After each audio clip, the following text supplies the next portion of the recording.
Magandang araw, Malacanang Press Corps. Buo ang tulong ng gobyerno para sa mga Pilipino. Ito ang nais ni Pangulong Ferdinand R. Marcos Jr. sa gitna ng pagtaas ng presyo ng produktong petrolyo. May tensyon man sa gitnang silangan, patuloy ang pagkilos ng pamahalaan upang salagin ang mga epekto nito alang-alang sa kapakanan ng ordinaryong mamamayan. Gamit ang whole-of-government approach, malawakan ang hakbang ng administrasyon upang pagaanin ang pasanin ng mga commuter, driver, consumer, at iba pang apektado ng krisis sa langis. Sa kanyang video message, ibinalita ng Pangulo na patuloy ang operasyon ng ating mga love bus nationwide. Libre po ang sakay sa mga ruta nito sa Metro Manila, Metro Cebu, at Metro Davao.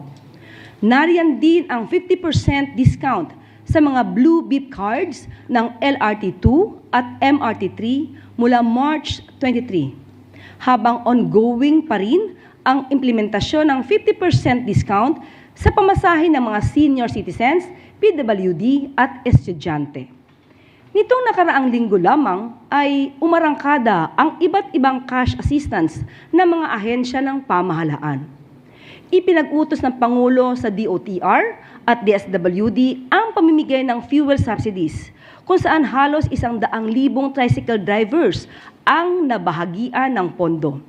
Sa April 6 naman, magsisimula ang nationwide rollout para sa ibang transportation workers. Ang mga magsasaka at mangingisda natin ay may aasahan ding fuel subsidy at dadagdagan pa ng 50 million pesos ang pondo ng mga regional field offices para dito.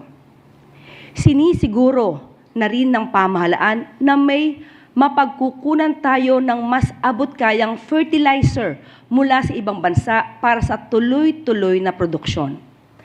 Pagdating naman sa mga bilihin, tiniyak ni Pangulong Marcos Jr. na stable ang mga presyo at walang mang-aabuso patungkol sa price or prime or basic commodities ay ibinebenta sa suggested retail price.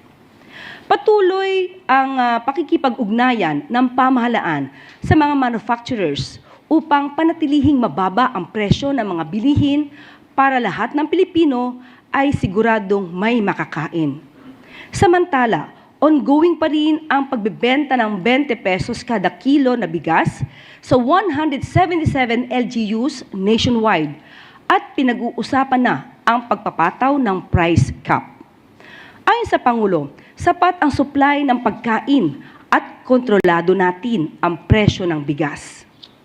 Pagdating naman sa enerhiya, sinusulong ng pamahalaan ang pagdaragdag ng kapasidad sa ating mga power grid sa susunod na 60 days.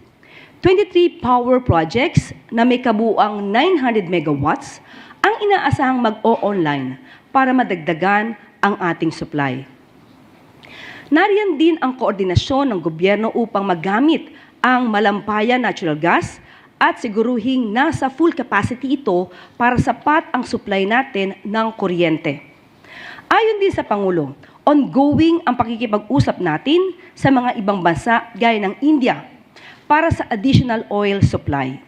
Ongoing din ang trade talks ng Pilipinas sa Japan, China, Thailand, Brunei at South Korea para sa mga posibleng supply arrangement. At dahil walang makatumbas ang buhay ng ating mga kababayan na naipit sa ibang bansa, masayang ibinahagi ng Pangulo na mahigit 1,400 OFWs at 334 dependents ang nakabalik na sa Pilipinas simula pa noong March 5 hanggang 17.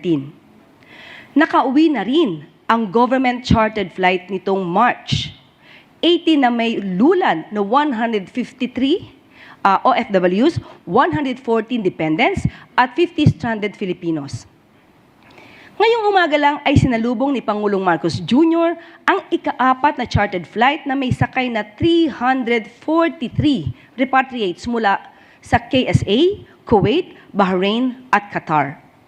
Tinitiyak ng Pangulo na sa mga susunod na araw ay madaragdagan pa ang mga Pilipino na ligtas na makakauwi sa kanilang mga pamilya. Walang maiiwan, lahat pilit aabutin ng pamahalaan.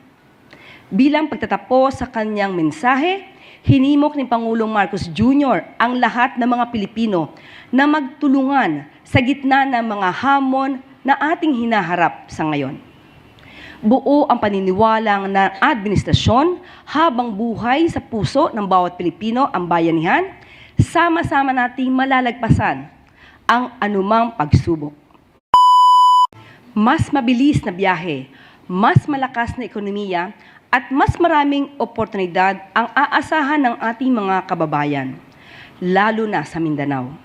Ito'y matapos ipag-utos ni Pangulong Ferdinand R. Marcos Jr. sa Department of Budget and Management ang pag-release ng 145.56 billion pesos na pondo para sa Central Mindanao Highway. Maliban sa maayos at angkop na paglalaan ng budget, hangarin din ni Pangulong Marcos Jr.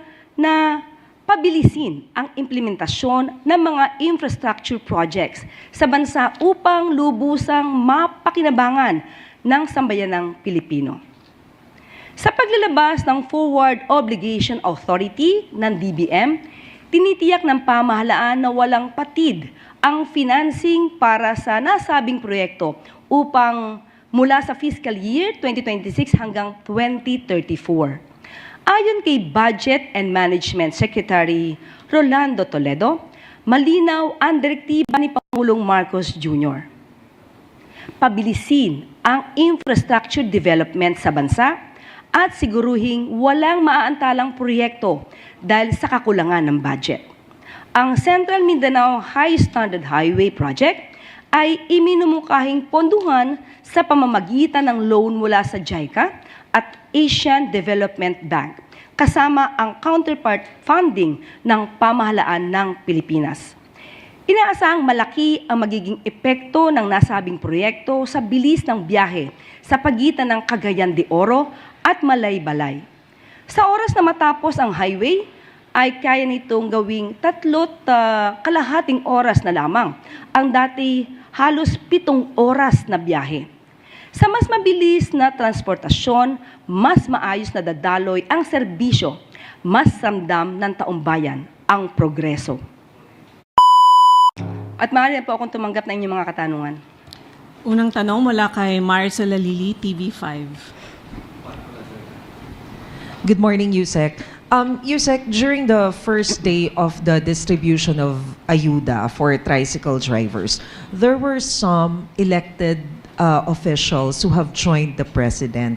So may we know what happened to the implementation of the anti-EPAL provision on the 2026 national budget?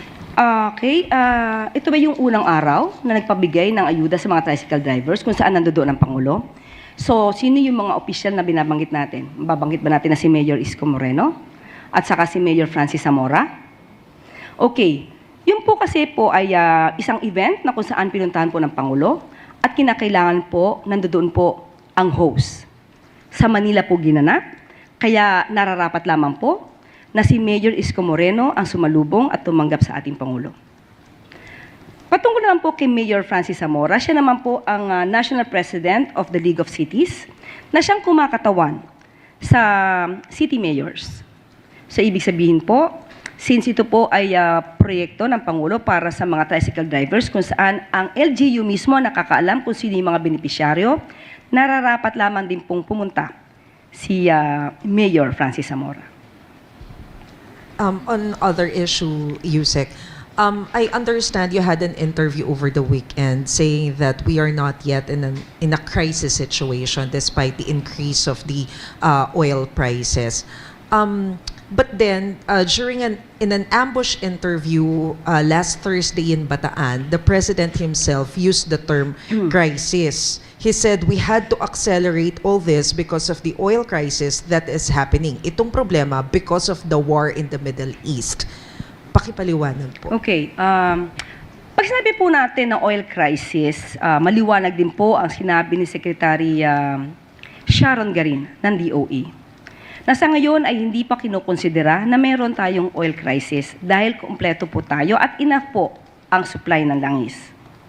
At nagpupursige po ang DOE at ang pamahalang ito sa utos na rin po ni Pangulo Marcos Jr. na hindi mawala ng patid, hindi mapatid ang supply ng langis o produktong petrolyo sa ating bansa.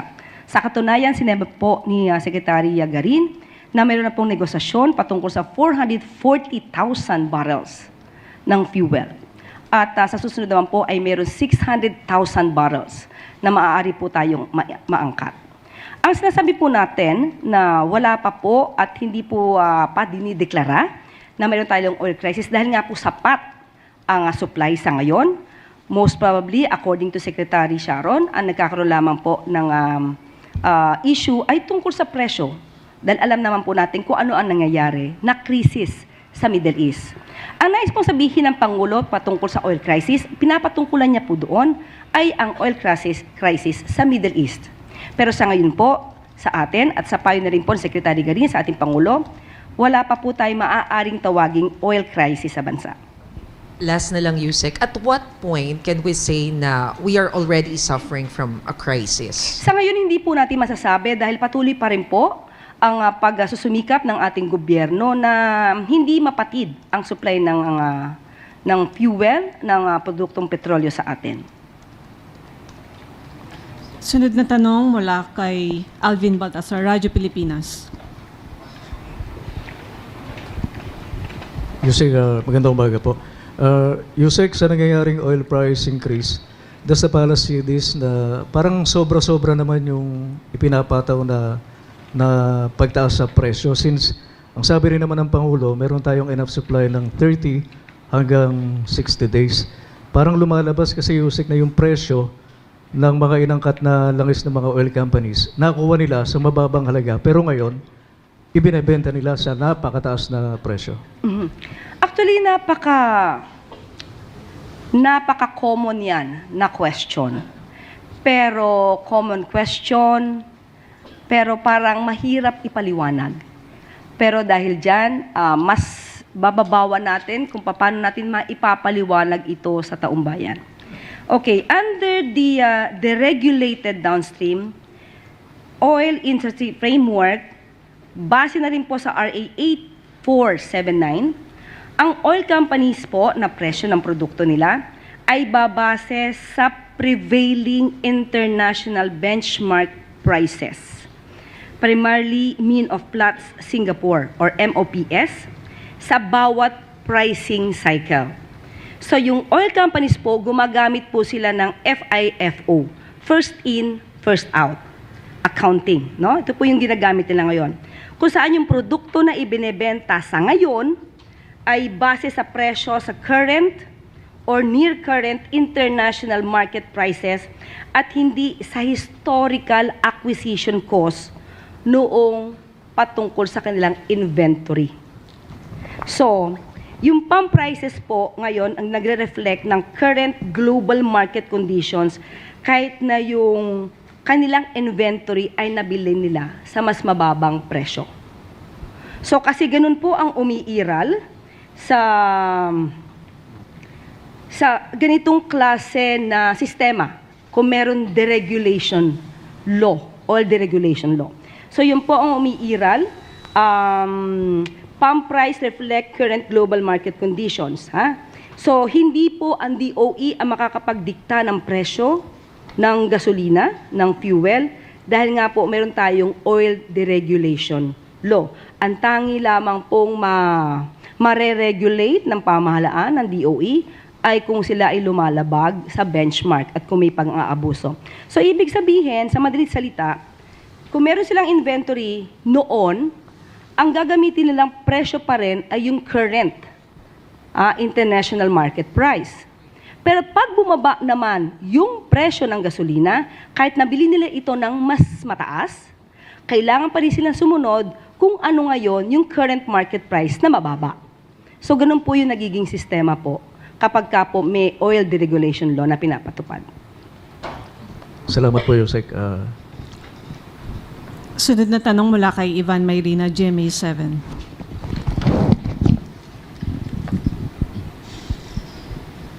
Yusek Claire, good morning. ang basihan po natin sa pagsabing wala tayong oil crisis ay dahil may sapat tayong supply.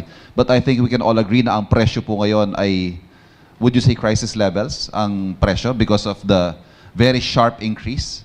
Ang sabi po kasi ni Secretary Sharon, may dalawang klase po ng krisis. Sa supply at sa presyo. So ngayon po, kung pag-uusapan po natin ang supply, ay wala po tayong sasabihing krisis pagdating sa supply. Maybe meron pong price disruption dahil nga po sa nangyayaring oil crisis sa Middle East. So yun po yung pananaw ni Secretary Garin. May mga nag-call out po sa inyo for downplaying the situation. Gaya po niyan, hindi natin sinasabing oil crisis in pricing, but a mere price disruption. May mga nagsasabi po na mas maganda siguro sabihin ng gobyerno ang tunay na sitwasyon and not downplay. How do you respond to Wala that? naman tayong downplay. Ito po kasi yung totoong sitwasyon. Nagsusumika po ang pamahalaan sa utos ng Pangulo na dapat hindi magkulang ang supply ng produktong petrolyo. Lahat ginagawa. Nandiyan na rin po ang pagbibigay ng tulong ng DSWD, nandiyan po ang pagtatrabaho ng DOE, pati po ng DA at ibang ahensya, isama na po natin ang DSWD. So in other words, ayaw po na maramdaman ng mga kababayan natin na may kulang tayo sa supply. Kumpleto po ang supplies natin sa crudo, sa oil, sa fuel, pati po sa pagkain. So, siguro po kung ikukumpara sa ibang bansa, mas napagbibigyan po ng atensyon ng Pangulo na dapat na ang mga kababayan natin, kahit presyo po ay tumataas dahil nga po ito ay dulot ng sigalot sa Middle East, gusto niyang iparamdam ng Pangulo na kaya ng gobyerno, nandiyan ang gobyerno para sa taong bayan, at hindi po pababayaan ng Pangulo at ng gobyerno ang mga nararanasan natin. Pero, katulad ng sinabi niya sa kanyang mensahe, tayo po ay magtulungan. Kung may kailangan matipid, kailangan magtipid. Hindi po kasi natin mapapasubalian. We just cannot ignore the issue that there is really crisis in Middle East. At nagiging parte po tayo dito, kahit hindi man natin gustuhin, talaga pong maaapektuhan tayo. That's the reality. Yusek, speaking of prices, when does the President intend to use his emergency powers already granted to him by Congress to lower or suspend excise tax on petroleum products? Sa ating pong pagkakaalam ay hindi pa po yata na ibibigay. Sa aking pagkakaalam, ang update sa akin nung Sabado ay hinihintay po na maibigay sa Pangulo para mapirmahan. Sa akin pong huling pagkakaalam. Pero pag nandiyan na po yan, pipirmahan po agad ng Pangulo yan. At lahat ng maaaring gawin at hindi lalabag sa batas at hindi lalabag mismo doon sa batas na sinusulong ngayon patungkol sa emergency powers, gagawin po yan ng Pangulo. Sorry, with the indulgence of the group, last na lang po, ma'am. May mga nag-express po ng reservations or concerns about the sustainability and sufficiency of steps being taken so far, tulad po ng subsidies, cash subsidies. Ang Pangulo ho ba bumuuna ng, crisis committee, crisis management team para ho mag-isip ng iba pang pamamaraan should this drag on? Okay, bago pa po may nag-suggest na gumawa ng crisis committee, nag-utos na po ang Pangulo na maggawa officially ng crisis committee. So hintayin na lamang po natin ang dokumento if ina-finalize na po. Composed of whom? Pina-finalize pa lang po yung dokumento. So hindi ko po mabibigay muna yung detalye, although I have a draft, pero saka na po natin kapag kamo na-finalize na. Thank you very much. Okay. Sunod na tanong mula kay Luisa Cabato, Inquirer.net. Good morning po, Yusek. Some drivers say that the 5,000 cash assistance from the government is not enough to cover rising fuel prices, especially since ginagastos din daw po nila yon sa ibang pangangailangan nila. And does the Malacanang see the need to implement another tranche of cash assistance on top of the fuel subsidy? Opo, kinausap po natin mismo si Secretary Rex Gatchalian ng DSWD patungkol po sa maaari pang madagdag na ayuda sa ating mga kababayan. At ito po ang kanyang sinabi. Ayon po kay Secretary Gatchalian, sa utos na nga rin po ni Pangulong Marcos Jr. na magkakaroon pa po ng karagdagang ayuda. Unahin lang po we have to time it, sabi po niya. At ito pa rin po ang kanya sinabi, and I quote, "In the coming days, DSWD will continue to release cash assistance to affected public utility drivers, and this will be done in tranches." End of quote. Sunod na tanong mula kay Tristan Nadalo, Newswatch Plus. Hi, Yusek. Follow up lang din po doon sa question on oil crisis because you have lawmakers labeling din po itong sitwasyon na isa ng crisis katulad ni Senate Finance Committee Chair Win Gatchalian. Ang sabi niya po, oil crisis na po ang nararanasan ng ating bansa, hindi na ito tungkol lamang sa pagtaas ng presyo ng langis. Ramdam na ang epekto nito sa iba't ibang bilihin, gaya ng pagkain at transportasyon, hindi na maaaring ipagpaliban ng pamahalaan ang sitwasyon. Ano po ang komento doon? Ang pangyayari po ngayon at ang sigalot sa Middle East, hindi naman po talaga mapagpapaliban yan. Pero yung impact po ng krisis sa Middle East, yan po ang tinututukan ng Pangulo para po masoften, no? Masoften po yung impact sa atin ng krisis sa Middle East. So lahat po ng ayuda na kakayanin ng gobyerno, yan po ay ipapadama at ibibigay sa ating mga kababayan.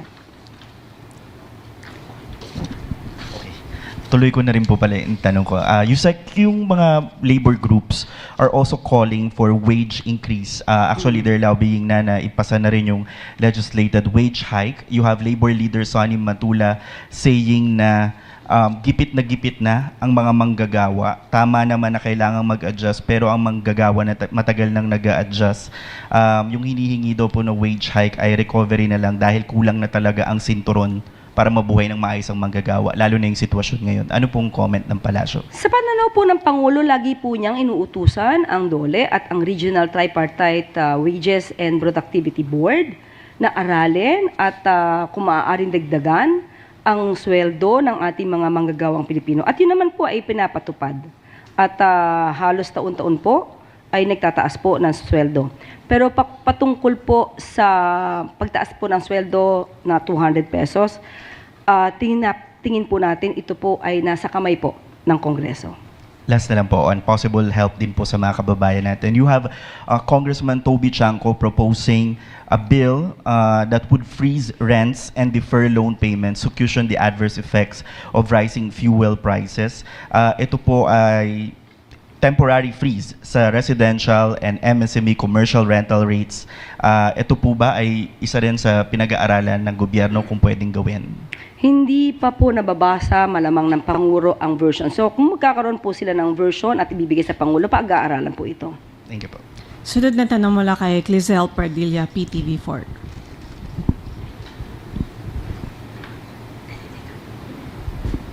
Good morning po, Yusek. Yusek, the Department of Agriculture has recommended to impose a price cap for imported rice.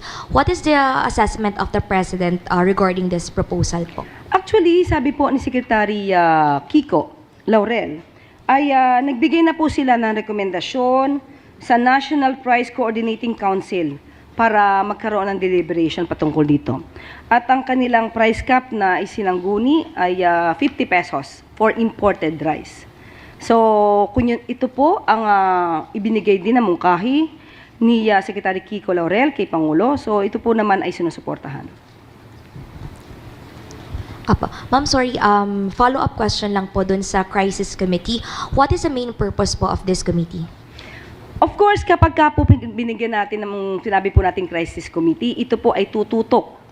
Lalo-lalo na kung ano ba ang pangangailangan ng ating mga kababayan, paano hindi mapuputol ang supply ng ating mga pangangailangan sa oil, sa fuel, at sa mga pangunahing pangangailangan ng ating mga kababayan.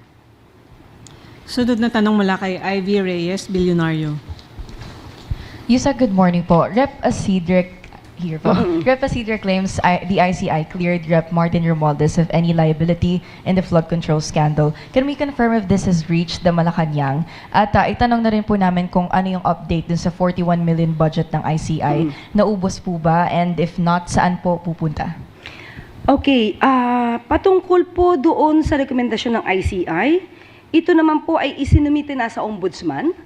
So, hahayaan na lang po natin ang Ombudsman na mag-review dito para po bilang respeto. At kung matatanong din po ang ICI, mas maganda pong sa ICI mismo manggaling kung ano ang kanilang rekomendasyon. Patungkol naman po sa pondo, yung pondo po na ibinigay po at inilaan sa ICI, ito po ay valid hanggang December 31, 2026. At kung may kinakailangan silang gastusin or bayaran for the winding up, maaari po nila itong gamitin. At ang mga pondo na hindi po nagamit, ibabalik po ito sa unappropriated surplus of the general fund sa National Treasury po. On another topic, Yusek, Rep. Leviste claims you're demanding him to pay for the, quote, sleepless nights and anxiety you're having over his libel case against you. Any comment po? Plus, for ruining my integrity. Okay, 500 million, yes, 500 million damages.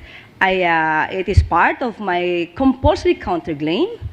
I believe that because of twisting some facts in the complaint, and it ruined my integrity as Palace Press Officer, I believe that I deserve such, and I am entitled to such damages.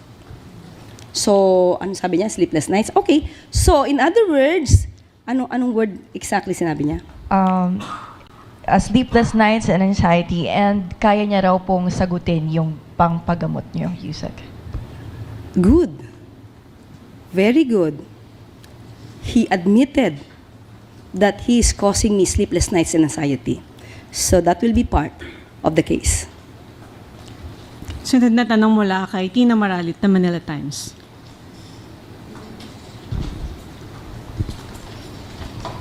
Good morning, Yusek.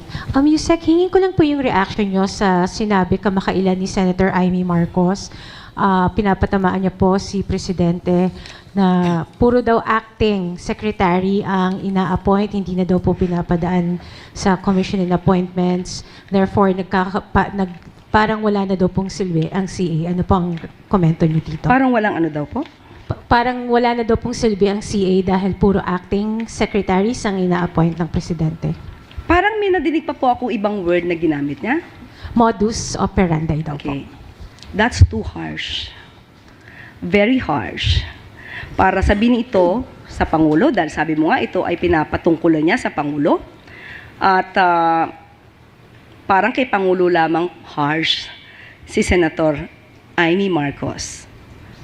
At hindi natin ito nakikita sa ibang mga kaalyado niya na nasasangkot sa ibang mga di umanong paggawa ng anomalya. Well, anyway, the President means no offense to the Commission on Appointments. The President is merely exercising his constitutional prerogatives. He can make an appointment in temporary or permanent positions. At alam naman po natin, at alam naman po niya, na ang mga acting secretaries can remain as acting secretaries for a period of 1 year. So kung susumahin po niya ang lahat na na-appoint sa ngayon ng acting secretaries, wala pa pong 1 year ang pagsisilbi sa bilang ang kanilang sa kanilang posisyon. At the President naman will submit the appointments in due time. Salamat po. Next question, Katrina Domingo, ABS-CBN. Ma'am, just a follow-up question on 2 points earlier mentioned. You mentioned that the government is doing everything to soften the blow. Similar question in previous weeks. Paano po yung middle class? Ano po in particular yung mga programa na inilalatag ng gobyerno to soften the blow on the middle class who are not commuting to work but are bringing their own vehicles or motorcycles to work and nahihirapan na po sa taas ng presyo ng gasolina? Ngayon, makikita po natin, meron pong inilunsad na 50% discount sa MRT 3 and LRT 2. Yan po ay malaking bahagi at ibang malaking bagay po na tulong ng ating Pangulo at ng gobyerno sa ating mga kababayan. Nandyan din po ang inilulunsad na libreng sakay. At kapag ka po, nandyan na po ang gagawing pag-reduce or pag-suspend ng excise tax, mararamdaman din po natin ito dahil Maybe hindi sila bumibili ng kanilang gasolina, pero indirectly makakaramdam po sila ng kapakinabangan dito.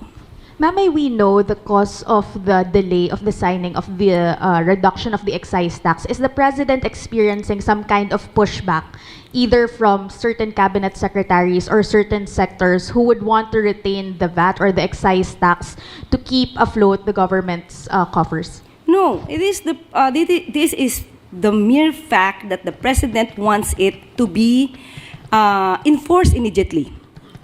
The only reason that he could not do it because the bill has not been reached the President as of now.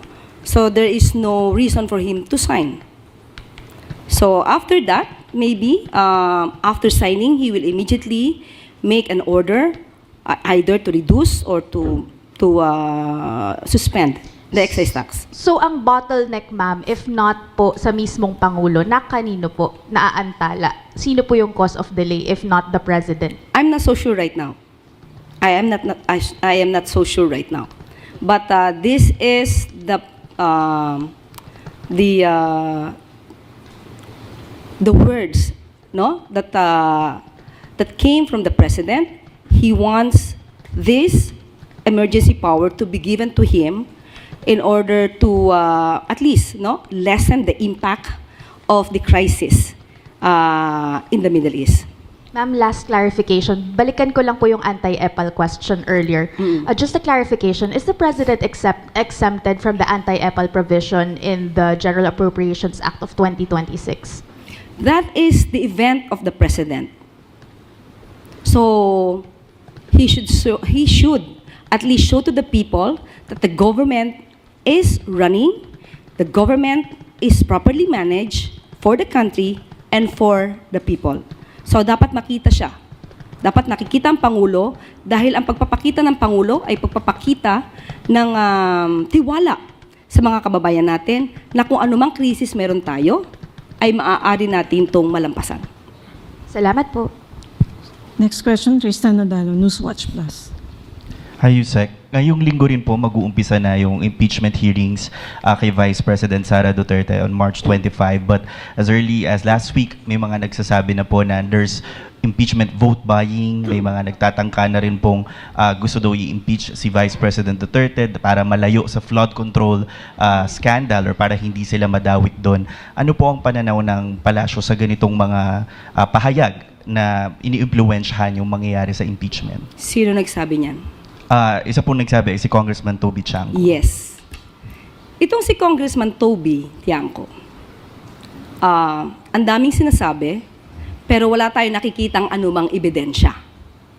Sinabi niya na 1,000,000% na papanagutin ng Vice Presidente ang mga corrupt or gumawa ng anomalya sa pondo ng bayan, especially the flood control projects. Kaya ang hamon natin mismo kay Congressman Toby Tiangco para mapatunayan niya to.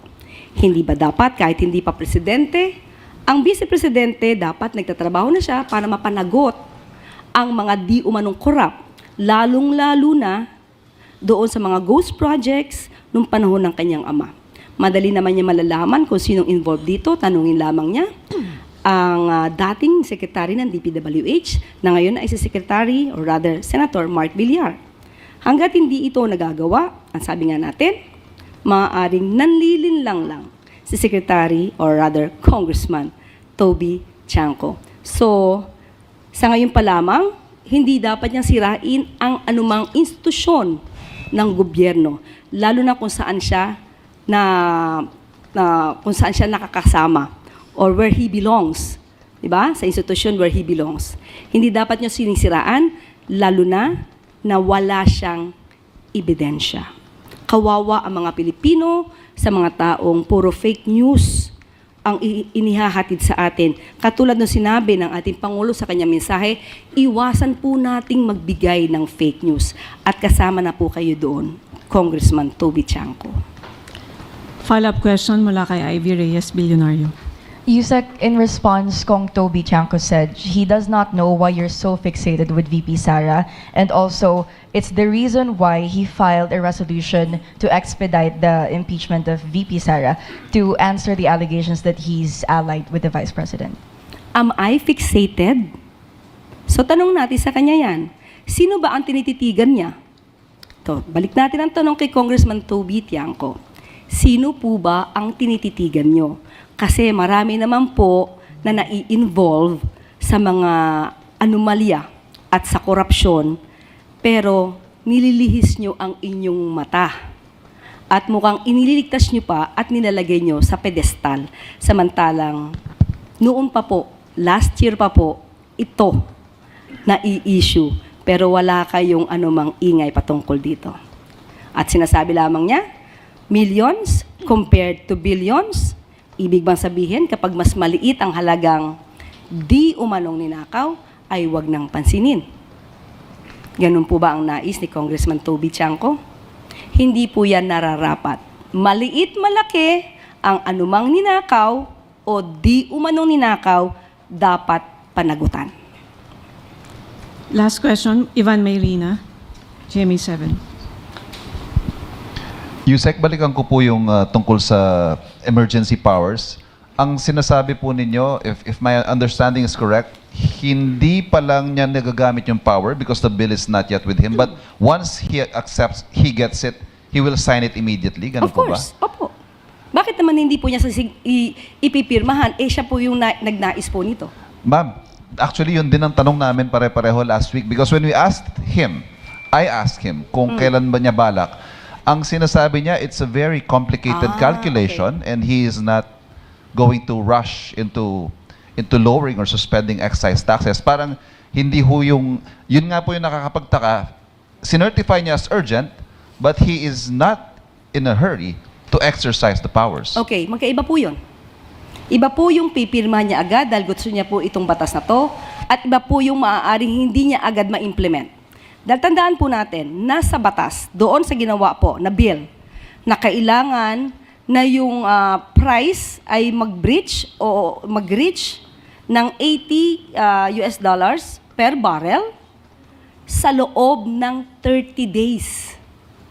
So as of the time na binanggit nyo yan, wala pa po kasing 30 days. So at the time, mahirapan po siya talagang i-implement. Pero pag yan, pumasok na po, na naayos sa batas na 30 days, ay maaari na po itong magawa ng anumang order. At pag sinabi po kasi nating excise tax, ito naman po ay upon entry. So pag sinabi nating upon entry, wala po tayo, if ever, wala tayong maaangkat na langis, so hindi ma-exercise yung pag-reduce at pag-suspend ng excise tax. So ganun po yung ibig sabihin ng Pangulo. Last. Nag-announce po ang LTFRB ng dagdag pasahe only to be suspended the following day by the President. What went into this decision, ma'am, at bakit umabot pa sa punto na i-announce ng LTFRB at babawiin din ng Pangulo kinabukasan? Naaral po ng Pangulo at binalanse mabuti ng Pangulo ang maaaring maging epekto nito.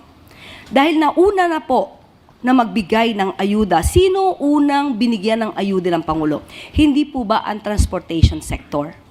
Financial assistance, fuel subsidy, at susunod nga po ay maaaring pagbaba or pagbawas, pagsuspend ng excise tax. Nauna na pong tulungan ang transportation sector. So ngayon po, ang mga mananakay natin, wala naman po sila natatanggap na anumang fuel subsidy. So binabalanse lamang po ng Pangulo sa ngayon.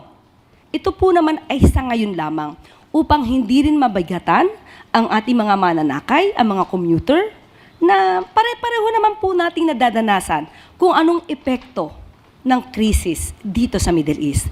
So yun lamang po at kailangan lamang po talagang balansihin ang pagtulong sa bawat Pilipino. Last question, Sammy Dinilla, Business Mirror. Ma'am, clarify lang po namin, bali hanggang kailan po yung suspension dun sa fair hike for dun sa mga land PUVs? Sa ngayon, wala po tayong masasabi dahil aaralin pa po yan. Kapag ka po kinakailangan na po talaga na magtaas ng pamasahe, at hindi masyado makakaapekto sa ating mga commuter at sa kabuuan ng ating mga kababayan. Maaari naman po ito maging positibo dahil sabi nga po, especially bago po nangyari ito, hindi po ba nabanggit natin na patungkol po sa pagdagdag ng pamasahe sa mga jeepney drivers, yung dating binigay sa kanila na allowance ay sapat pa para sa paggastos or sa pagbili ng fuel at hindi sila malulugi. Nagkaroon lang po ngayon ng kakaibang sitwasyon. At ang dais nga po dapat unahin ay ang mga bus drivers, yung bus companies para po maakyat ang pamasahe. Ang dating hiling lamang po ng mga tsuper sa jeepney ay matulungan silang masolusyonan yung mga kolorum. Pero since na iba nga po ang sitwasyon, kailangan lang po talagang balansin ng Pangulo ang bawat kondisyon sa ngayon para kumbaga, lahat po tayo ay makinabang, lahat po tayo ay maibsan ang nararanasan nating hirap or impact ng hindi natin ginustong sigalot sa Middle East. Clarify ko lang po. Bali, ang magdi-decide po kung mag-i-impose na ulit, no, ialisin na yung suspension, si President po ba or LTFRB na lang? Pag-uusapan po yan. Kasi kahit po desisyonan yan at sinabi po ng Pangulo na hindi ito makakabuti sa ating mga mamamayan, of course, makikinig naman po yung sinasabing ahensya. Ay, thank you po. Maraming salamat. Malacanang press corps sa inyong mga tanong. Balik sa iyo, Yusek Claire. Maraming salamat. Ang dating kalsada na ginawang bilaran ng palay, ngayon ay malaya ng nadaraanan ng mga motorista. Alinsunod sa utos ni Pangulong Ferdinand R. Marcos Jr. na tapusin ang mga nakabinbin na infrastructure project sa iba't ibang panig ng bansa. Binuksan na sa publiko ang Atlu-Bola Bypass Road sa Mabalacat, Pampanga matapos itong mabinbin ng 6 na taon. Tinulugan ang trabaho sa kalsada noon, pero pinabilisan ni Pangulong Marcos Jr. ang konstruksyon ngayon. Bilang pagsunod sa direktiba ng Pangulo, natapos ang kalsada sa loob lamang ng 2 buwan dahil sa double time na trabaho ng DPWH sa pangunguna ni Secretary Vince Dizon. Ayon sa ahensya, makakabawas sa traffic congestion ang bagong bukas na bypass road, lalo sa mga dadaan ng MacArthur Highway at gagamit ng Santa Ines exit ng North Luzon Expressway. Mas maginhawa at mas mabilis na biyahe sa mga kalsada ng Pilipinas. Iyan ang tinututukan ng mga ahensya ng gobyerno para sa mga Pilipino. At bago po tayo magtapos, ngayong umaga ay tumungo si Pangulong Marcos Jr. sa Camarines Sur upang inspeksyonin ang Vegetable and Fruit Processing Facility at Mega Cold Storage Facility sa bayan ng Pili. Sa kanyang pagbisita sa mga nasabing pasilidad, tinitiyak ng Pangulo na sapat ang supply ng pagkain sa bansa, lalo na ngayong may nagaganap na kaguluhan sa gitnang silangan. Inaasahang makakatulong ang Processing and Cold Storage Facility sa tamang pag-imbak ng mga produktong pang-agrikultura gaya ng prutas at gulay. Mapapababa nito ang post-harvest losses na siya namang makakatulong sa pagpapalaki ng kita ng ating mga magsasaka. Sa tulong ng modern machinery ng facility, mapapadali ang paghahatid ng mga sariwang produkto sa merkado at mapoproteksyonan ang presyo ng mga bilihin. Sariwa at murang pagkain, magtatatag na food supply at mas malaking kita para sa magsasaka, yan ang nais ng Pangulo para sa sambayanang Pilipino. At dito na po nagtatapos ang ating press briefing. Magandang araw para sa bagong Pilipinas.